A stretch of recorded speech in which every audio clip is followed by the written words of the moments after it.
నాగర్ కర్నూలు జిల్లా కేంద్రంలోని ZP గ్రౌండ్లోని BRS party నాయకులు మర్రి జనార్దన్ రెడ్డి ఏర్పాటు చేసిన మర్రన్న యువ మహిళా గర్జన కార్యక్రమానికి అధిక సంఖ్యలో మహిళలు పాల్గొన్నారు.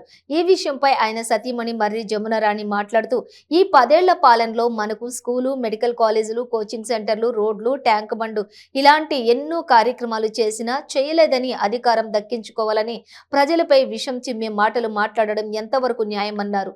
ఒక పేదవాడి కష్టం ఇంకో పేదవాడికే తెలుసని ఎంతో కష్టపడి ఈ స్థాయికి వచ్చిన మర్రి జనార్దన్ రెడ్డిని ముచ్చటగా మూడోసారి అధిక మెజారిటీతో గెలిపించాలని మర్రి జమున కోరారు.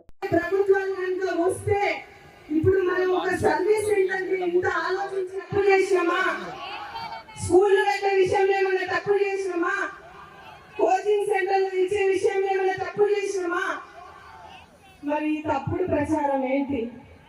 చేసిన వాళ్ళ మీద మీరు చెయ్యలేక చేసిన సేవ మీద మీరు రోజు పుట్టజల్లే ప్రయత్నం చేసి ప్రజలకు విషయం నింపుతున్నారు. ఇది ఎంతవరకు కరెక్ట్? రాజకీయంలోకి రానికి, అధికారంలోకి రానికి ఏదైనా మాట్లాడినా చెల్లుతుంది అనుకుంటే చాలా సరిగా చేయలేకపోయినా 3 పూటలు అన్నం తినాలనుకున్నా ఒక్క పూటలే దొరికింది.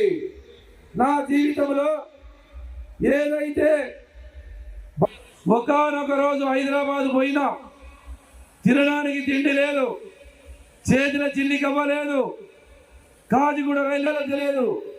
చివరికి ఒక అనిపించింది, చచ్చిపోదామా ఈ ట్రైన్ కింద పడి అనిపించింది. ఆ రోజున చేసిన చూసి రైలు కింద దిగినా